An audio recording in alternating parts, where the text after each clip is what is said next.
అందరికీ నమస్కారం. మా పాప ఇప్పుడు సెకండ్ ఇయర్ చదువుతా ఉన్నది. మా పాప జాయిన్ అయ్యడానికి నా దగ్గర సింగిల్ రూప్ లీవ్ ఉంటాయి, కానీ నాకు ఒక సోర్సెస్ ఉంటే జస్ట్ ఒక రిజిస్ట్రేషన్ చేసుకొని పంపించేసాను. ఈవెన్ ఫ్లైట్ ఛార్జెస్, అకామిడేషన్ అవన్నీ కూడా. ఆ తర్వాత నాకు అమౌంట్ అనేది అడ్జస్ట్ కాలేదు. కాకపోయేటప్పటికి ఫస్ట్ సెమ్ అయింది, కానీ నేను ఇంకా సింగిల్ రూపీ కూడా కాలేజ్కి, యూనివర్సిటీకి కానీ, మెస్కి కానీ, హాస్టల్ కానీ ఏ సింగిల్ రూపీ కూడా పే చేయగలిగిన క్రమంలో కూడా మళ్ళీ వెకేషన్స్ వచ్చేసాయి. వెకేషన్స్ వచ్చినాక పాప మళ్ళీ ఇండియాకి వచ్చేసింది.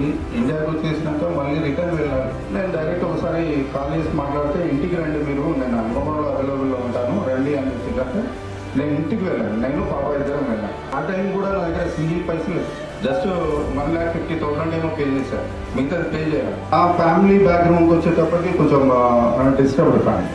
ఇది చెప్పుకోవడానికి నేనే సిగ్గుపడలేదు.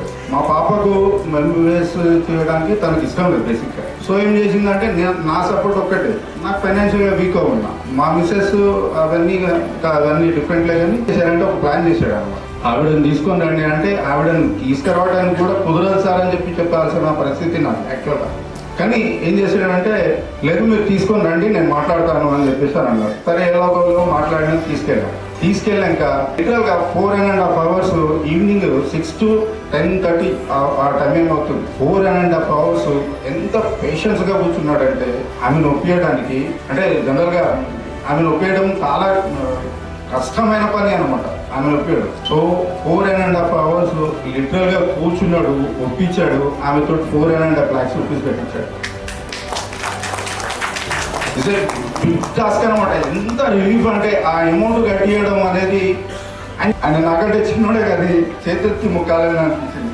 జస్ట్ బ్లైండ్గా ఆలోచన చేశాను, నా పాప ఎంబీబీఎస్ చేయాలి, ఆమె తన కాళ్ళ మీద నిలబడతాడు, ఏం చేయాలి అని చెప్పేసి ఆ రోజు నేను అనుకున్నది సార్ అర్థం చేసుకున్నారు. ఒకటే ఒక మాట అన్నాడు ఆయనే, పాప భవిష్యత్తు కోసం ఆలోచిస్తున్నాడు, కానీ ఆయన దగ్గర డబ్బు లేదు, నీ దగ్గర డబ్బు ఉన్నది, నీకు ఆలోచన లేదు, కాబట్టి ఈ విధంగా ఏదో చేసి అయితే ఆ అమ్మాయిని పంపించేయండి అని. సార్ ఎంత టాలెంట్ గా ఆమెను ఒప్పించిండో నాకు నా మనసుకు తెలుసు. ఆ రోజు ఆయన చేసిన హెల్ప్ నేను నిజంగా జీవితాంత బతుకున్నంత వరకు నిజంగా, అంటే నా ఆలోచన ఏంటంటే, మా పాప ఎంబీబీఎస్ చేయాలి అనేది ఒక డ్రీమ్ ని తను నిజం చేసినందుకు నా లైఫ్ అంతా ఆయనకి చాలా థ్యాంక్స్ చెప్పుకుంటున్నాను.